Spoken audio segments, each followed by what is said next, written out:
하나님 감사합니다. 성가대 다 연습 마치고도 저희들 모였습니다. 주의 말씀 들으려고 합니다.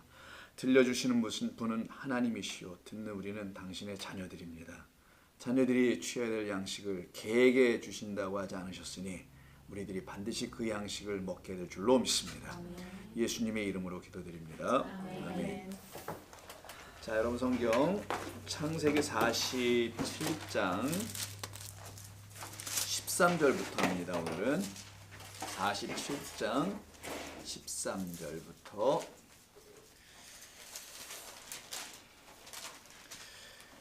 창세기 47장 13절.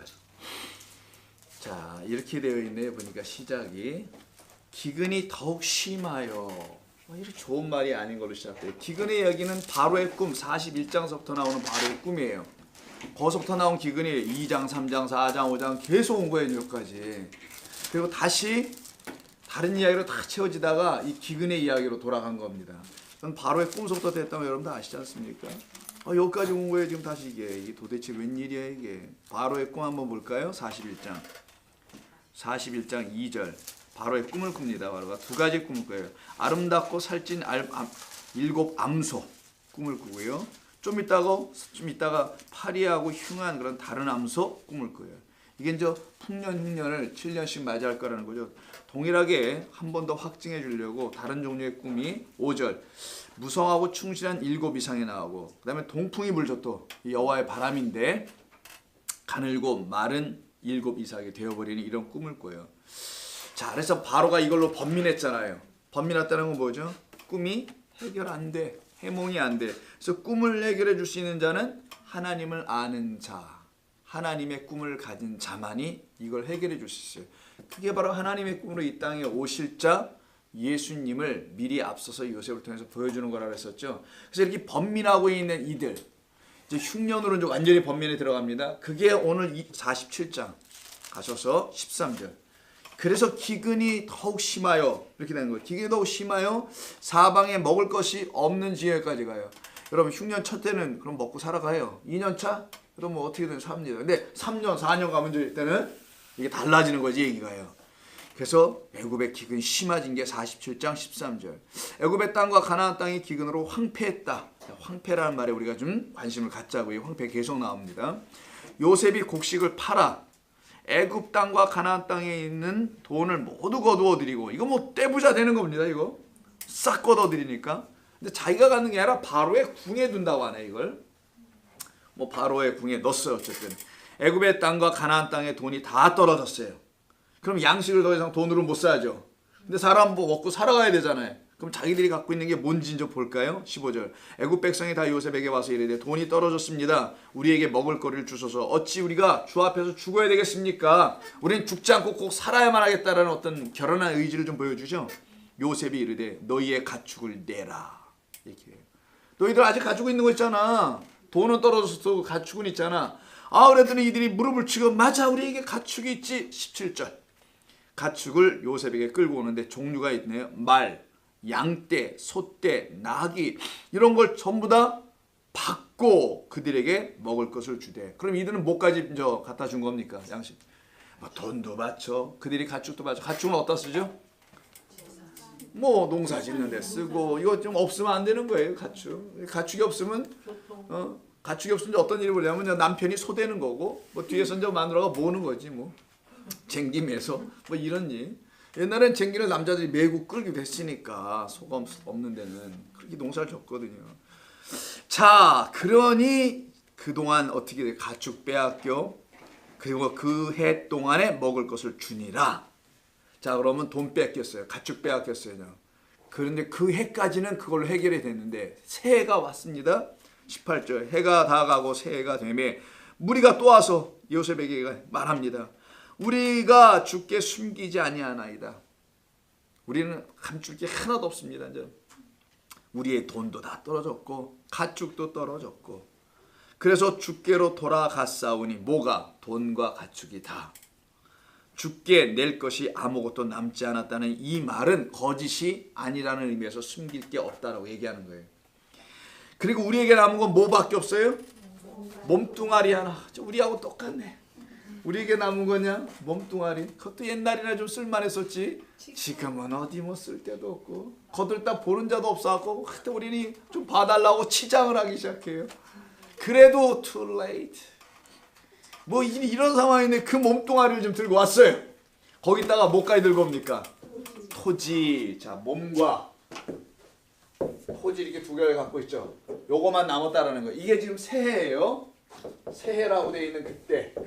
새해가 되기 전에 예태는 그냥 뭐 가축이며 돈이며 몽땅 다 그걸 양식으로 바꿔 먹었단 말이에요. 이제 요것만 남았어요. 몸은 빠싸르 이렇게 쓰고 토지는 아다마. 요것만 보면은 아담이에요. 이게 아담은 사람이라는 뜻이잖아요. 이 사람이 호흡을 갖고 있어요. 사람이 자기가 주는 호흡. 그래서 사람이 먼저 나오고 자기가 주는 호흡. 이걸 해라고 발음하는데 히브리어의 자음이에요. A, B, C, D 이런 자음처럼. 자, 이 해라는 이 호흡으로 자기의 호흡으로 살아가는 자를 뭐라고 부르냐? 땅, 토지라고 번역한 거예요. 이걸 갖다가. 그러면 땅은 사람이 아닌데 왜 땅을 사람이라는 단어를 굳이 넣어서 토지라는 말을 갖게 했을까? 궁금해지죠. 히브리 사람들의 개념이니까. 그들에게 있어서 토지라는 게 뭐냐? 땅인데 이 땅에서는 먹고 살아가는 근거가 있죠. 그거 먹거리를 주는 겁니다. 육신의 생명을 공급해 주는 거예요. 이게. 육신의 생명을 공급해 주는 그 땅. 바로 그 땅에 묶여있는 자들이 아담, 인간이다. 근데 이들이 자기의 호흡을 갖고 살아. 자기의 호흡. 이 자기의 호흡에만 의지하고 사는 사람들을 땅이 된 자들이란 말이에요. 하늘이 아니라. 하늘이 되기 위해서는 이들에게 어떤 일을 바라느냐 하나님께서 요거를 앞으로 옮겨줘요. 이렇게. 그럼 이걸 하아담이라고 읽어요. 요게 바로 창세기 2장 7절에 땅의 흙으로 사람을 지으사 그 코에 생기를 넣었더니 살아있는 생명이 됐다는 그 사람이 아담이었잖아요. 아담. 그 아담은 요 그냥 아담아가 아니고 그게 앞으로 와서 하아담이라고 불러요. 이 하는 요걸 갖다가 모음으로 하자를 발음해서 하는 것뿐이지 자음만 갖고 볼 때는 호흡을 받은 자라는 거예요. 아까는 호흡이 뒤에 있었죠. 자기가 주는 호흡, 사람이 주는 호흡. 이제 호흡이 바뀌었네. 누군가가 호흡을 이 앞에다 갖다 먼저 붙여줘 이렇게. 이걸 하나님의 호흡이라고 하는 거예요. 하나님의 숨. 오늘 예배 시간에는 생기, 성령 받으라. 하나님의 영. 이게 다 똑같은 말입니다. 숨을 내쉬며 예수님께서 성령을 받으라 이러잖아요. 요 호흡을 받는 것. 이 호흡을 받아야 될 자가 지금 이게 지금 어디로 갔다고요? 뒤로 가서 자기들의 호흡으로만 살고 있으면 그들을 땅적 존재다. 땅에 있는 뭐만 갖는 자? 양식을 먹고만 살아가는 자. 이게 이 세상의 모든 인간이잖아요. 그런 인간을 갖다가 빠싸르 뭐라고 한다? 육체다. 이렇게 하는 거예요. 그들을 갖다가 육체다. 육은 무익하나 영은 살리는 것이요 라고 성경이 얘기하죠. 너희는 애굽의 육체를 사람의 코끝에 숨을 쉬는 그 육체를 의지하지 말라. 그래서 빠싸르와 이 몸이라는 것과 토지는 사실상 보니까 인간을 설명하는 같은 말이었구나라는 걸 알게 되죠. 몸 따로 토지 따로가 아니었고 이 몸은 사람의 육신이었는데 그 육신이라는 육적 존재가 육을 갖고 있는 인간이 누구인지를 이 다음에 있는 토지라는 단어로 배어 있는 아담아로 풀어서 설명해 줬던 거구나. 요 상태에 있을 때가 언제냐? 새해. 다 빼앗겼어요? 요것만 남았어요. 그럼 요셉이 요거를 어떻게 하겠어요? 아유, 그거는 갖고 살아야지. 우리 그렇게 얘기하잖아요. 어디 우리가 사람이 아무리 악할지라도 저렇게 아무리 악할지라도 그 동생의 것을 다 빼앗아 갈 수는 없잖아요. 뭐 아까 뭐 맥도날드에서 아이스크림을 그렇게 먹어대는 네가 뭐 이렇게 얘기를 하시는데 난 모르겠고 그 말이. 어찌 형제와 자매가 헐벗고 있는데 가난한 가운데 있는데 가서 돌보지 않겠어요? 그렇지 않습니까?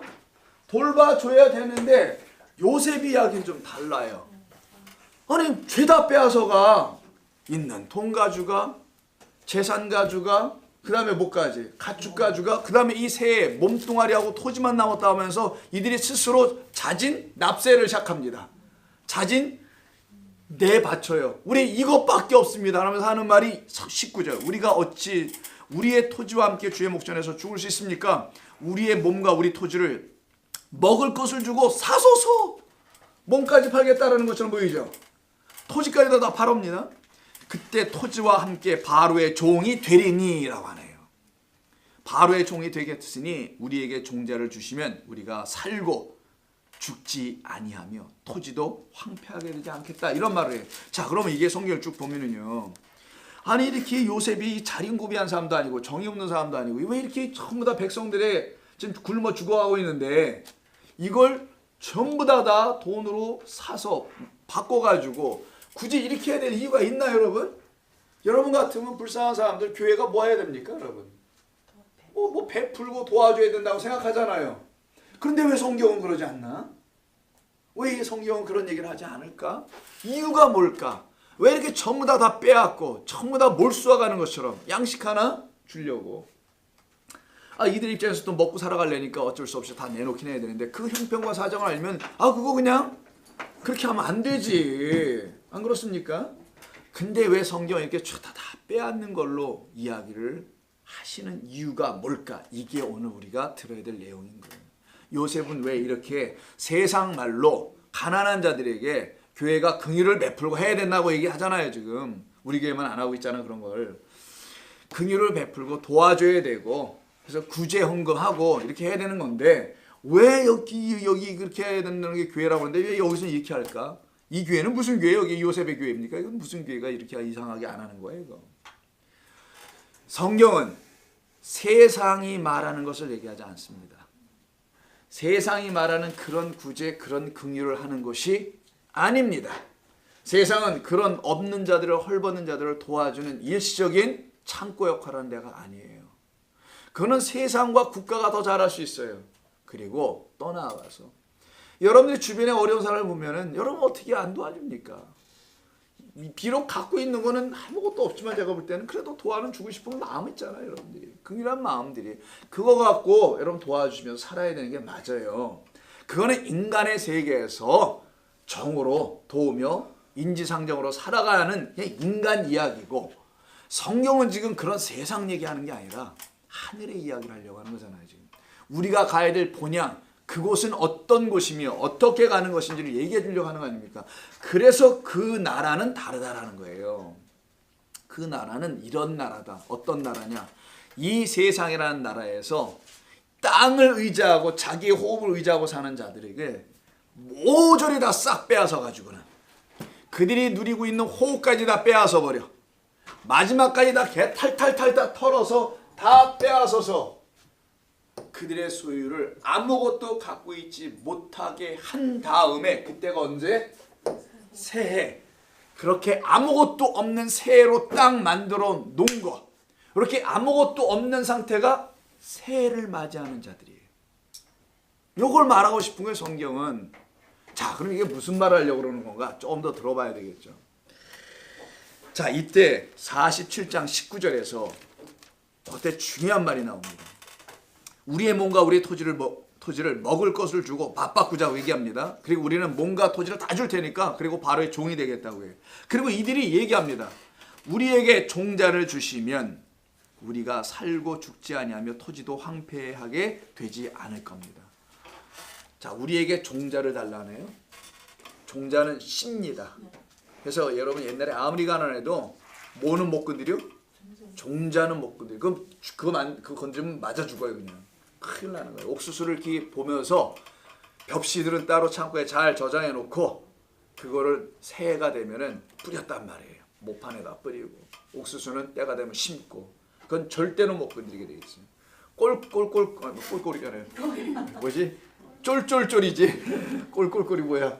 쫄쫄쫄 굶는 게 보릿고개를 지나가도 안 되는 거란 말이에요. 그게. 자, 근데 이들이 말하기를 뭐라고 하냐? 우리에게 뭘 달라고요? 종자를 달라. 그래서 이게 종자 씨 제라예요. 그럼 종자를 하나만 뿌립니까? 옥수수 하나? 다. 언제 나나? 성공률과 실패율이 있는데 안 날 수도 있는데 씨를 뿌리는 농부는 씨들을 뿌려야 맞죠. 그럼 이들이 씨들을 달라야 될 게 맞지 않습니까? 근데 이들이 씨만 달래요. 하나. 단수야 이게. 하나만 달래. 자, 이러면 감 잡으셨어요 이제는? 이들에게는 뒤에 뭐 하는 거예요? 김우수 집사님이 아멘하고 있는데 지금 못 알아듣고 있어. 뒤에 사람들 지금 멀뚱멀뚱 나만 쳐다보고 있어. 이 시간도 딱 알아듣는 거야, 그렇지? 그 하나야. 그 하나의 씨를 언제 받느냐?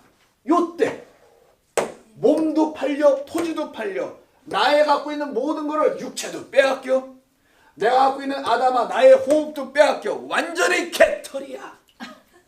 요 상태라 아까 키워드 뭐라 그랬어요? 기근이 오니까 땅이. 요걸 황폐다. 황태가 아닙니다. 황태국이 아니고 황폐. 아주 황폐해졌어. Desolate, deserted. 아주 버려진 땅이야. 씨 하나 뿌릴 데가 없어. 완전히 황폐한 땅에는 뭐를 뿌릴 수 없습니까, 여러분? 아니, 여기다 무슨 씨를 뿌려. 근데 지금 자기들이 뭐래요? 자기한테 씨를 달래네. 그러니까 이 씨는 어디다 뿌릴 거는 거예요? 이 물리적인 땅이 아니라 자기들 사람이란 영혼에 뿌려야 될 씨라는구나 라는 걸 알게 되는 거예요. 그래서 자기들에게 뿌려달라는 거예요. 누구? 황폐해 있는 우리들에게 씨를 주시오. 누구? 그리스도, 생명, 하나님, 여호와, 이 씨를 우리가 가져야만 되겠습니다. 이 얘기를 했던 거죠. 언제? 잘 나갈 때? 뭐 할 때? 양식을 구하다가 다 개털됐을 때. 그 양식이 뭡니까? 하루하루 먹는 양식이야. 이들이 그 목숨을 유지해 보려고 집도 팔고 다 팔고 몸뚱아리 남기 전에 누구부터 팔까? 가위바위보 하지 않고 마누라부터 팔고 자식 새끼 팔고 하나씩 팔아서 먹고 살아가. 나만 혼자 떨렁 남았어. 그 상태가 내가 몸만 남았다고 하는 그 자입니다. 자기 살려고 다 팔아버리고. 그 인간이 마누라 안 팔았을까? 방금 팔았겠지. 그 옛날 시대에. 자기가 팔려가고 마누라를 살리는 그런 멋진 위인들은 기대하지 마세요. 그 인간들은 지금도 없어. 옛날에만 없는 게 아니야. 지금도 없어, 그런 인간들은. 그래서 이들이 지금 몽땅 팔았다. 요게 바로 황폐해졌다. 땅이 아니요, 자기들. 황폐한 데는 누구든 농부가 씨를 안 뿌립니다. 진짜 황폐해진 인간, 털털 털린 어떤 영혼? 심령이 가난한 영혼에게만 뭐가 떨어지기 시작해요? 씨로 말미암아 천국이 저희들의 것이에요. 이런 말이 시작되는 거지. 여기로 끌고 가시는 하나님은 이 땅에 양식을 찾다가 결국은 양식 찾다가 죽을 인간을 그려내는 겁니다. 이게 세상에 양식 찾기 위해서는 모든 걸 다 해봐. 그러다 결국 어떻게 돼요? 더 이상 할 게 없어서 누구의 종이 돼? 그 바로의 종으로, 요셉의 종으로 딱 들어가는. 이게 하나님이 만들어 놓은 뭡니까? 이게 그물이야. 덫이야. 이 덫으로 딱 들어온 거지. 딱 걸려버렸네. 쥐가 치즈를 있는 곳은 찾아갈 거 아니겠어요? 그리고는 거기에 발 하나 살짝 건드리다가 발 물리잖아. 마찬가지로 그 땅이 황폐해짐으로, 즉 땅이 아니라 그 사람의 영혼이 다 빼앗길 거대로 빼앗긴 요 황폐가 사람에게는 복된 것이다 라고 하는 거예요. 그 영혼이 이제는 다 비워졌네. 가난한 영혼으로 다 빼앗겨버렸네. 이게 10가지 재앙을 맞고 가난뱅이로 나온 이스라엘 백성들을 얘기하기도 하는 겁니다. 그걸 심령이 가난한 자, 그들이 하나님께 애통하며 구하는 거지. 그들을 씨로다가 위로하는 거죠. 이 이야기가 나오는 거예요. 지금 성경의 이야기는. 그래서 23절을 보세요.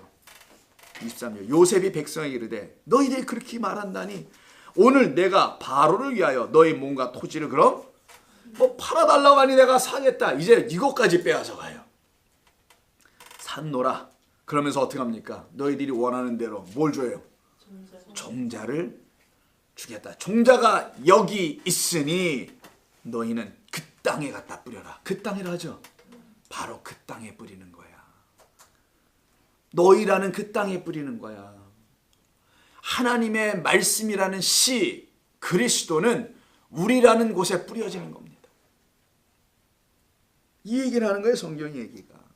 가난한 자들 구하자. 열심으로 교회가 한번 선교해보자. 가난한 자들에게 이렇게 복음을 전하기 때는 뭘 이렇게 갖다 주는 게도 있어야 된다 라고 하면서 복음을 전하면 물론 효과가 있을지 모르겠어요. 일시적 효과. 일시적 효과가 있을지 모르겠어요. 그러나 그것만 줘서야 되겠냐고요. 그거 뭐 당연히 줘야지. 그건 교회만 하는 것도 아니고 교회가 괜히 그런 것까지 끼워서 한다고 해서 생색을 내고 우리 교회는 1년에 구제연금에 얼마나 쓰고 뭐 어디 한 개 깡통교회가 있다면서요. 그 11조에 얼마나 먹었다. 재정은 60%는 뭐 선교에 쓰고 그래서 일면지 기자 신문에 막 나오고 이런 교회도 참 교회가 있다. 이 시대에 이런 교회가 다 있다. 그게 참 하나님의 교회입니까? 그런가 하는 게 하나님이 그딴 짓 하라고 교회를 내 반석 위에 내 반석에 교회를 세우셨다는 거예요. 이게 아닙니다. 여러분. 그냥 우리만 아니라고 생각해. 아이씨 모르겠어. 그래서 자, 이 종자를 그 땅에 뿌려라. 오늘 여기서 가장 펀치라인은 이거예요. 김수사님, this is a punchline. 24, 23. 종자가 있으니 너희는 그 땅에 뿌려라.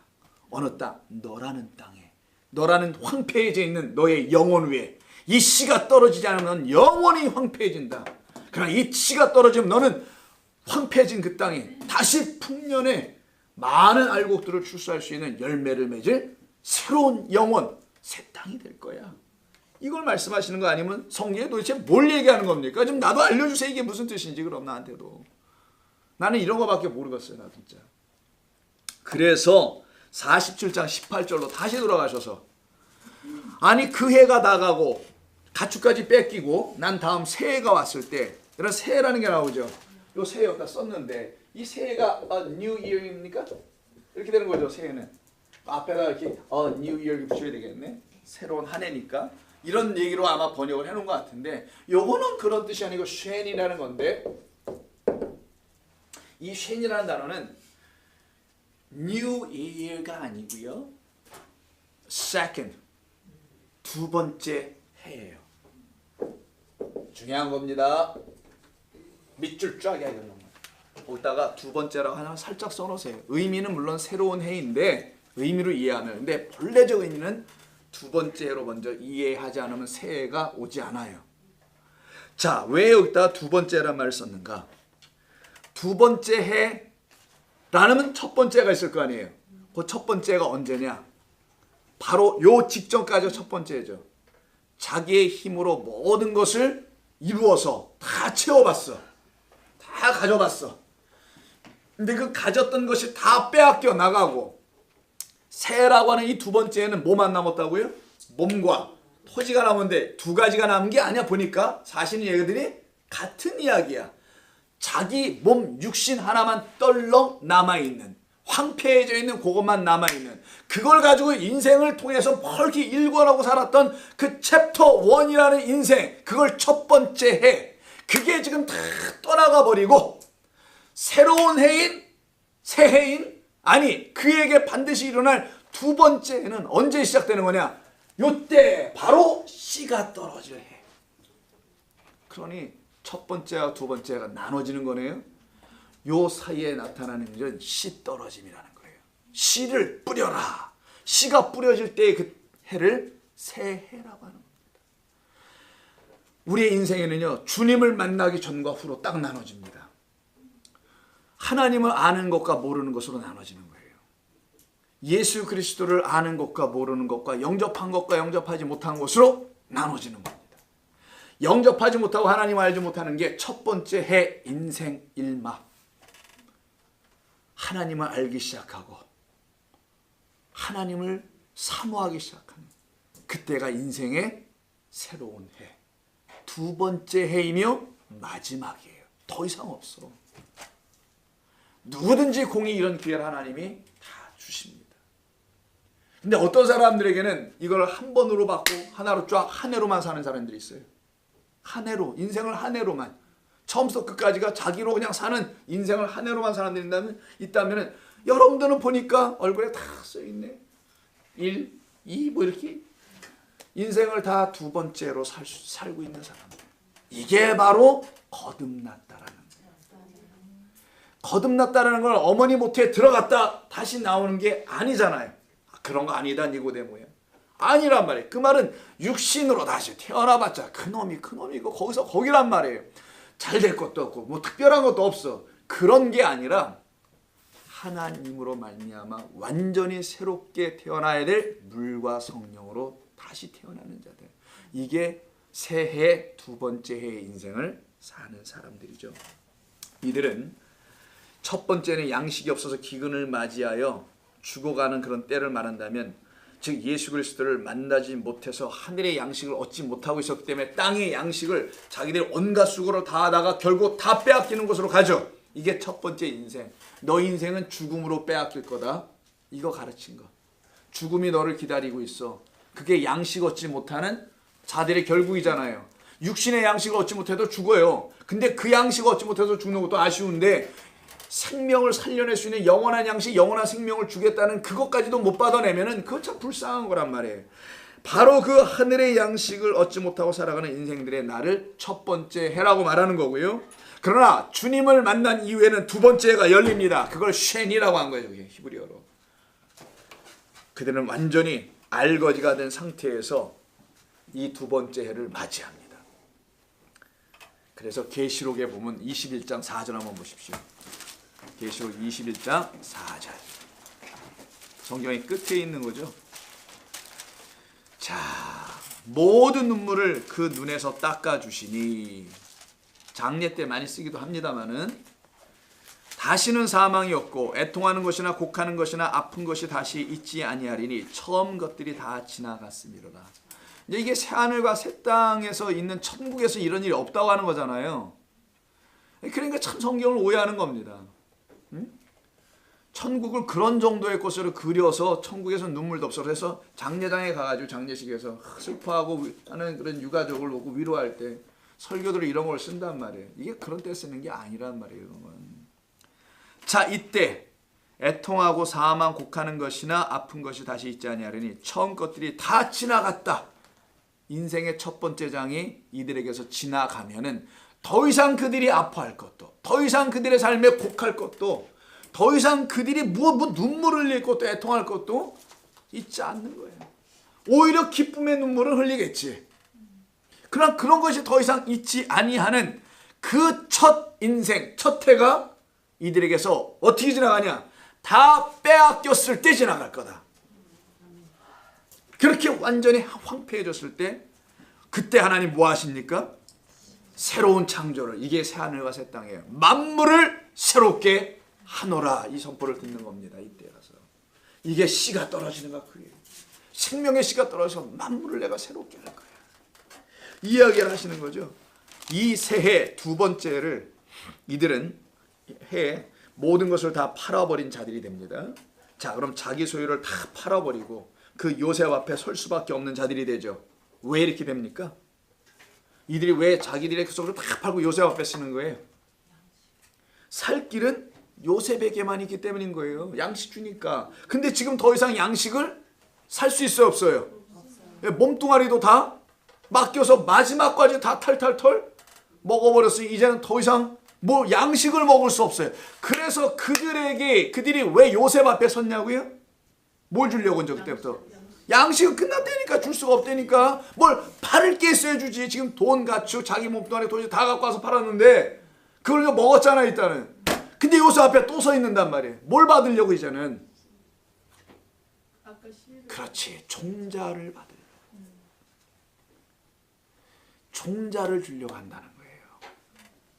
요셉 앞에 세우는 것은 씨를 받기 위함이에요. 하나님이 그들을 이렇게 탈탈탈 털어서 그들의 소유를 다 뺏은 것은 그들이 가져야 될 것, 종자, 씨, 그걸 주려고 했던 겁니다. 그 씨를 받아야만이 그 황폐한 자가 더 이상 황폐해지지 아니하고 더 이상 기웃거리면서 자기의 것을 빼앗기면서 양식을 구하러 다니지 아니합니다. 왜? 자기 안에 뭐가 있으니까? 씨가 있으니까. 씨가 있는데 그 씨가 날마다 자기의 밭에 뿌려질 거 아니에요. 그게 바로 씨를 내 땅에 뿌리라는, 즉 씨 뿌리는 자의 비유에서 나오는 예수님의 씨 뿌린 자의 비유가 여기서 나오는 거예요. 그 씨가 내 안에 있는데, 그 씨가 내 안에 계속 뿌려지는데 뭐 어디 가서 양식을 구해? 내 안에 참된 씨, 생명의 말씀으로 이 땅에 오신 진리의 예수 그리스도 언약의 후손이 내 안에 있는데 내가 무엇이 궁금할 수 있겠냐는 거죠, 더 이상. 그래서 요셉 앞에 서 있을 때 그들에게 준 게 양식이 아니라 씨를 주는 겁니다. 그것도 하나만. 하나가 된 시예요. 그 씨를 갖게 하는 것이 하나님의 목적이에요. 그래서 긍휼을 베푸는 것이 교회가 하는 일이 아니고, 아까 요셉이 그 지경이 됐으면 우리처럼 교회들이 우리 교회는 하나요. 다른 교회들처럼 이렇게 뭐 베풀고, 그리고 뭐 신문에도 좀 나고, 어느 교회가 뭐 했다라는 것 좀 내보내고 말이야. 가난한 사람을 구제했다. 뭐 수제 의연금 아시죠, 여러분? 그런 거 좀 하고, 이런 거에서 막 목사님 다 와서 카메라 앞에다 돈 내고, 어느 교회에서 네, 어느 교회, 네, 자원교회에서 왔습니다. 이런 얘기 하라고 하는 게 아니란 말이에요. 돈다발 들고 목사들이 아프리카 가가지고 학교 저주를 이런 일을 하라는 게 아니에요. 괜히 그거 젖어가지고 망가뜨렸잖아요. 거의 전부 다 그 땅을. 그냥 하나님이 지어주신 대로 들판에서 뛰어놀고 살면 되는데, 그게 인간이 보기에 미개하다고 잘못된 개념을 갖다 심어주고는 그 땅을 자기들이 필요한 것은 다 먹어버렸죠. 다이아몬드 빼가, 광석 빼가, 못 빼갑니까? 이것저것 빼다가 더 이상 뺄 게 없는 것 같아 보니까 사람을 잡아가는 노예로, 이런 자식들이 있어요. 죄송합니다. 그게 선교입니까? 걔들이 다 예수 믿은 겁니다.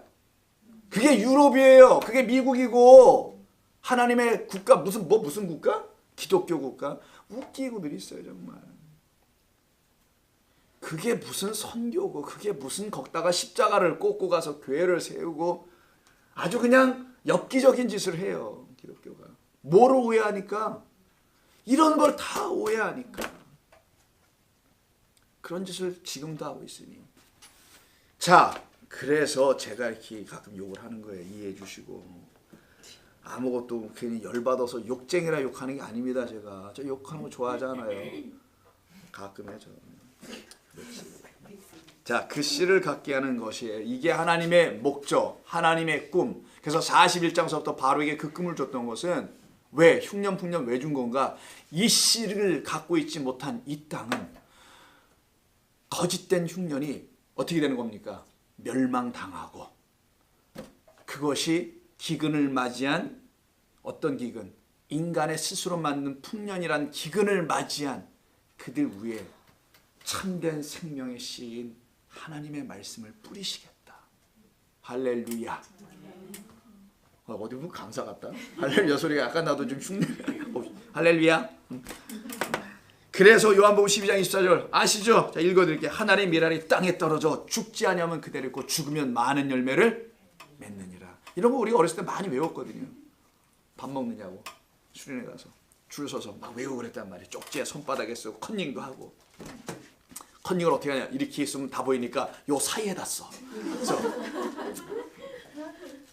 이 정도의 머리들은 돌아가줘야지 뭐 인생을 살려면 말이에요.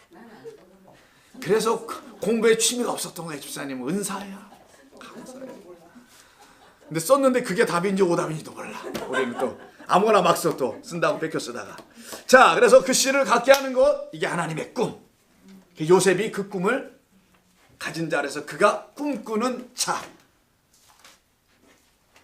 이런 얘기를 하는 거죠, 성경이. 그래서 우리는 그 씨를 갖게 되어야 하는 것이 마땅하다는 거예요. 자, 그런데 이 씨를 누가 갖느냐? 이게 문제예요. 씨는 남자가 갖나 여자가 갖나? 남자. What? 여자. 뭐 나이가 들면 중성이 되고요. 여자인지 남자인지 좀 몰라지죠. 그래서 저런 말이 나오기도 해요. 그냥 우린 귀담아 들을게요. 무시하진 않을게요. 여자로 들었어요. 예. 여자가 이렇게 성경 공부의 방향을 확 틀어버리는 저런 분들이 있는데, 자, 다시 한번 묻겠습니다. 누가 씨를 가져야 되죠? 여자.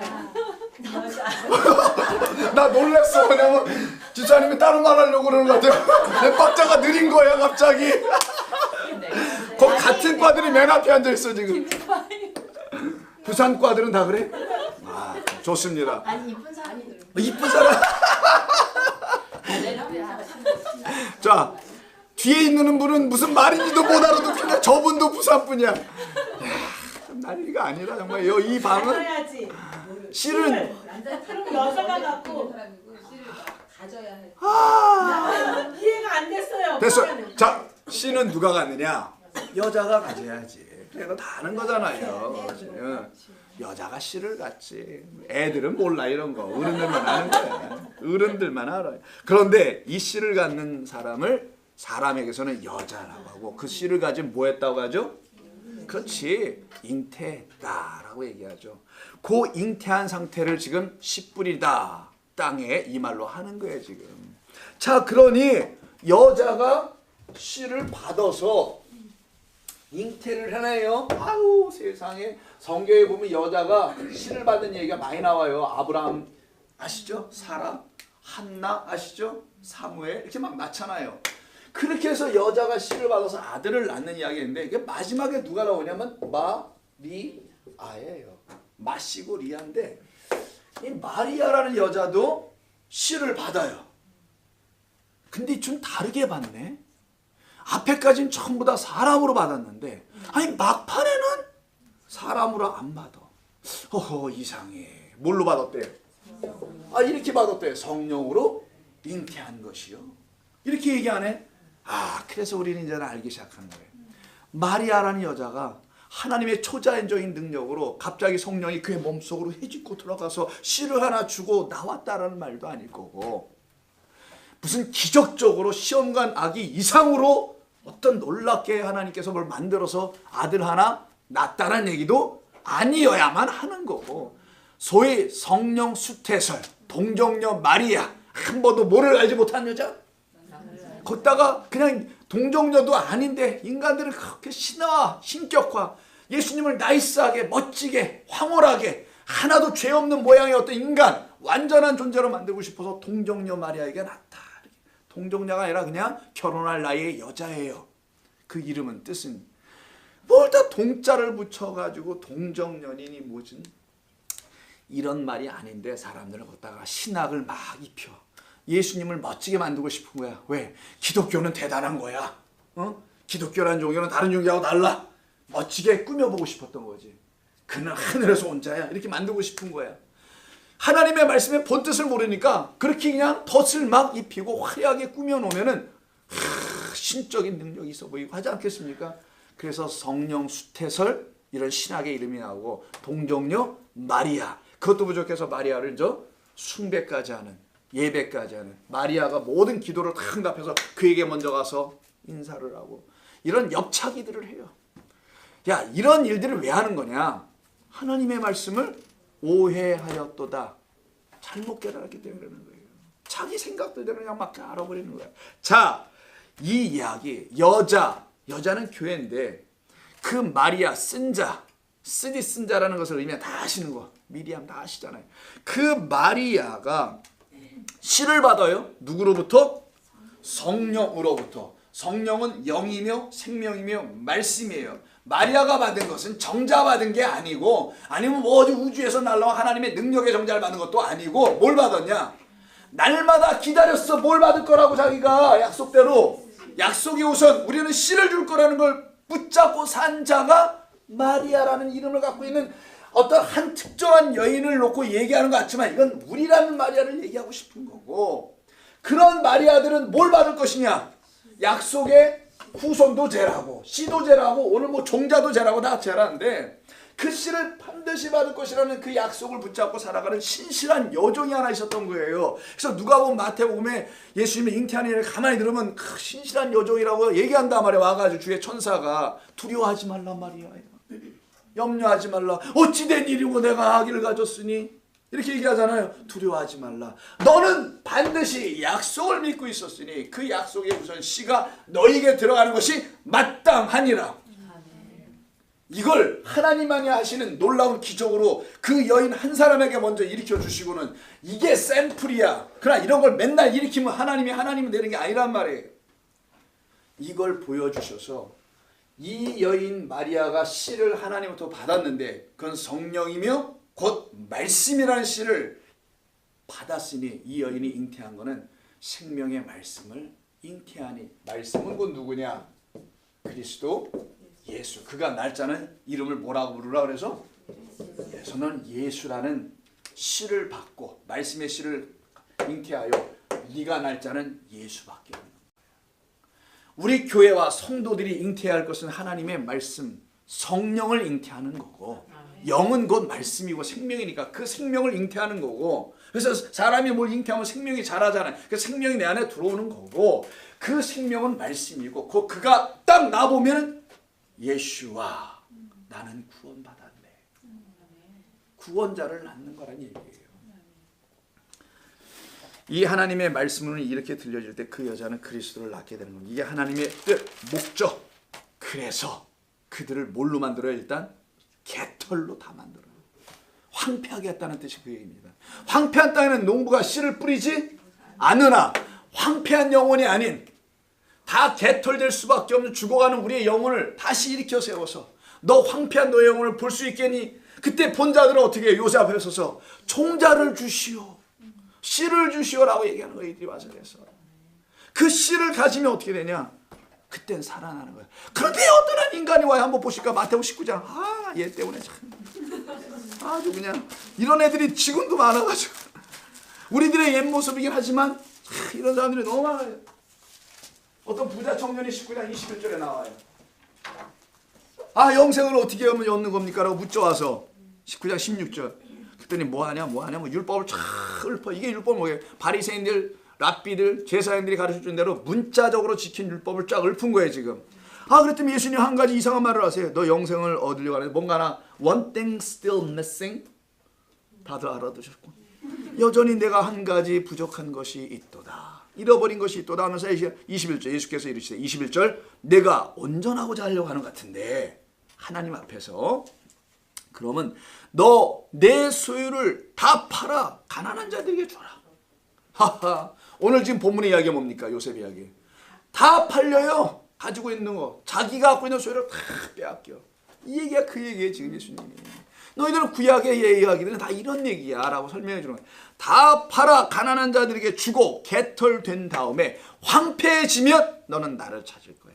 너의 영혼이 세상 것으로 황폐해졌다는 것을 알면은 너는 그때 진짜 가난한 자라는 걸 알게 되고 그 심령이 가난한 자에게 뿌려질 것은 생명인 말씀밖에 나밖에 없어. 나를 그때 와서 따라. 그랬더니 이 사람이 늘 어렸을 때 들은 건 구약의 율법이었잖아요. 율법 뭡니까? 문자대로 이해해. 뭐든 들으면 그냥 문자대로 부모를 공경하라 그래서 다 얘기하잖아요.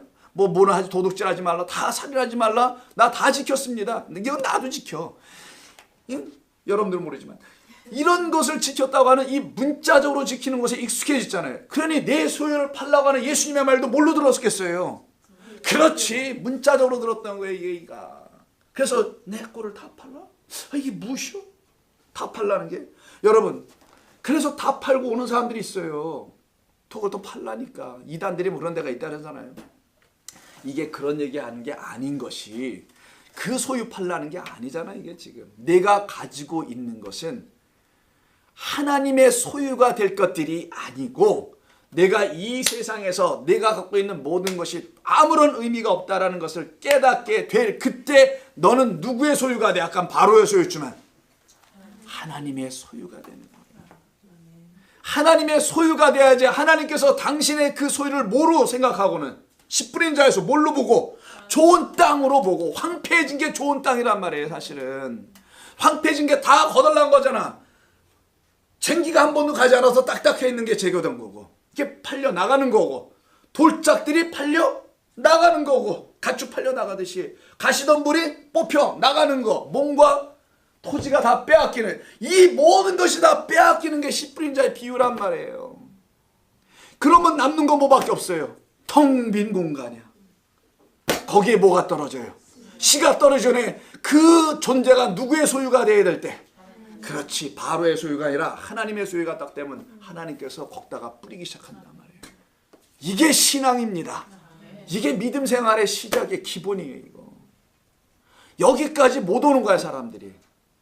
전부 다 문자적으로만 이해하고 말아서. 그래서 이 사람에게 시켰더니만 또 이게 문자적으로 이해를 해가지고 다 팔으라고 하는 줄 알고. 그래서 여러분 예수 믿는 사람들 중에요. 다 팔린 다음에 예수 믿는 사람들 있죠. 왜 보면 세상에서 열심히 살았는데 하나님 의지하는데 어느 한 사람이 간절한 건 다 빼앗기고 다 잃어버리고 그리고 나 이제 예수님만 믿습니다.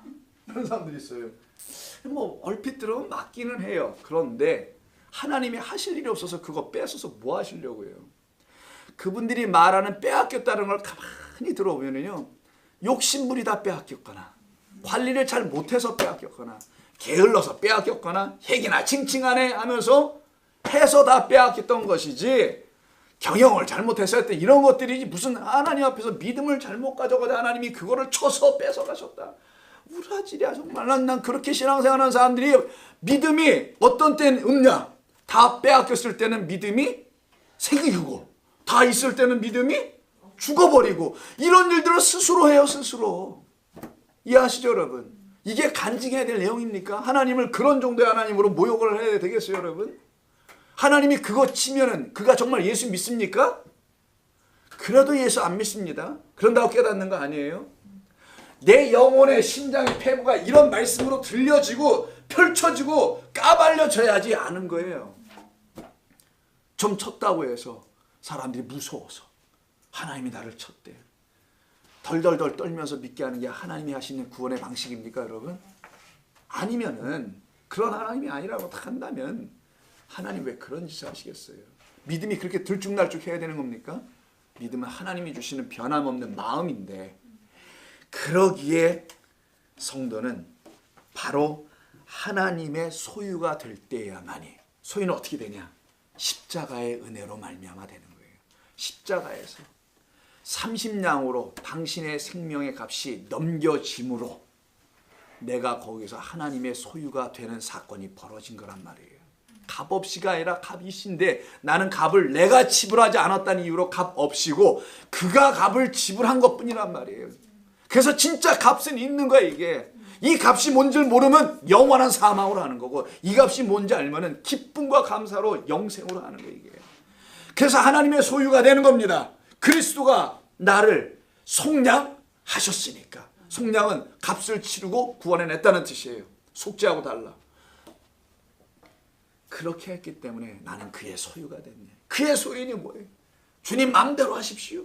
나는 하나님께 다 드리겠습니다. 이렇게 또 증거하라는 게 아니라, 당신의 소유가 될 때야만이 하나님이 거기다가 씨를 뿌리기 시작한다는 거죠. 내 땅이 아닌데 내가 어떻게 씨를 뿌리냐?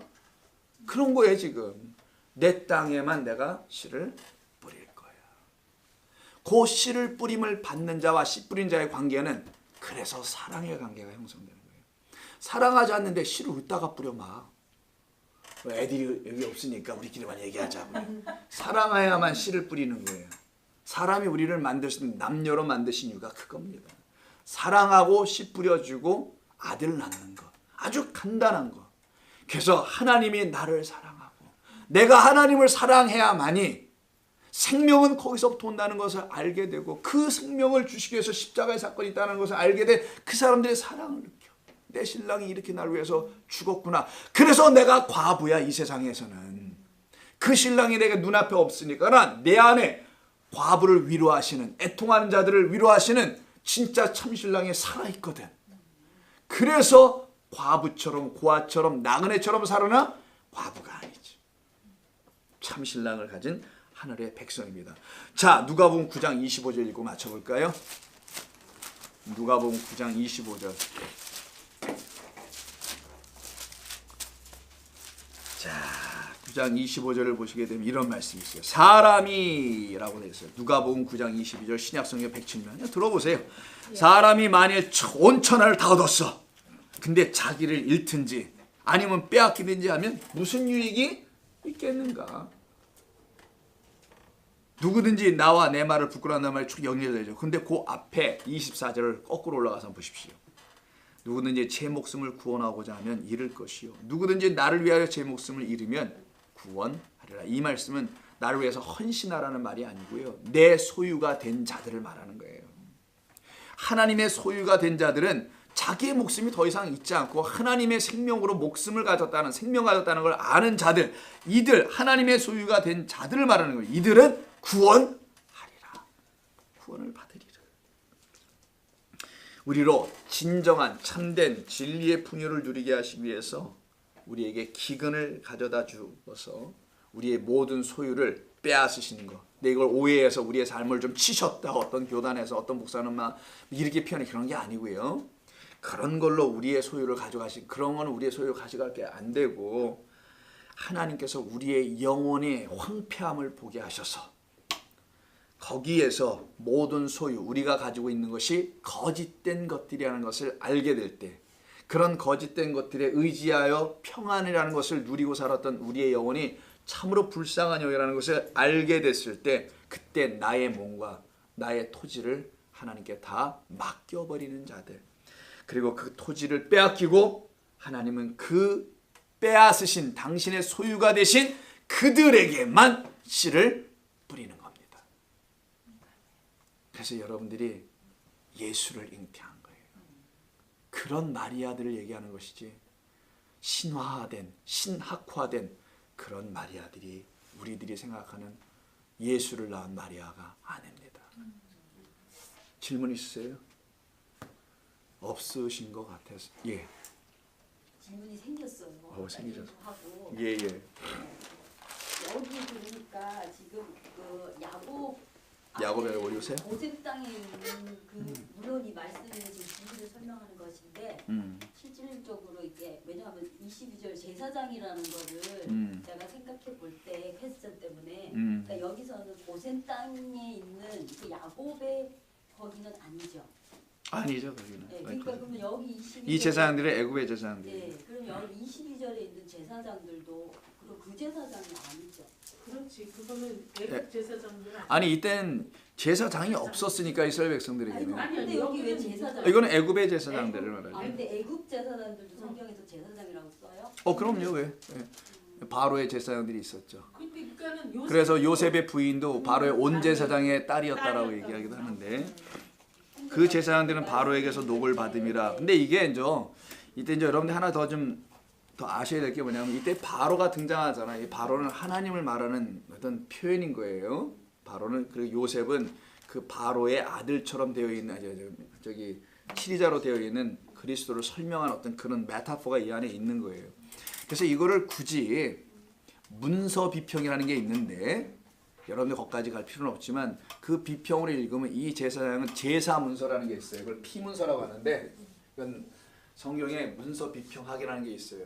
JDEP라는 게 있습니다. 야훼 문서, 디우데로노미, 신명기 문서, 이가 뭐더라? 잊어버렸다. P는 제사장 문서, 이런 게 있어요. 뭐냐면 모세오경을 보면, 모세오경은 나중에 편집이 된 거잖아요.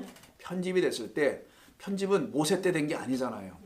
역사 속에서 다윗 때 됐든 뭐 히스기야 때 됐든 언제든 역사 속에서 계속 되었을 거 아닙니까? 근데 그런 걸 언제 편집했다 적어놓은 책은 없고 딱 이들이 갖고 있는 성경만 있는 거 아닙니까? 근데 이거를 쭉 보면은, 이건 엘로힘이구나. 엘로힘. 이건 야훼고, 야훼 하나님, 엘로힘 하나님이에요.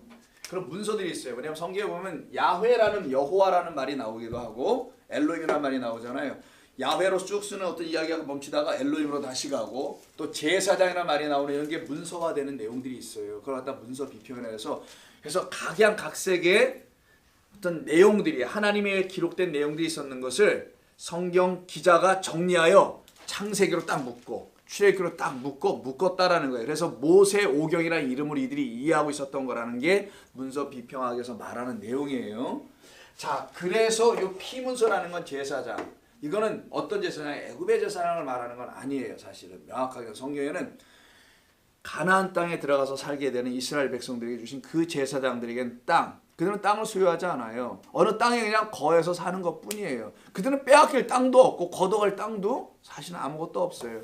그래서 이게 정확하게 무엇을 의미하는지는 좀 더 생각해야 할 여지가 있는 겁니다. 이거는 해석하기가 쉽지는 않은데, 근데 오늘 본문 전체의 흐름에서는 그렇게 대단히 중요한 부분을 차지하지는 않고, 이건 따로 연구가 좀 필요해요. 이게 아까 1부 때 뭐 성도님이 좀 물어보신 질문이었던 거예요.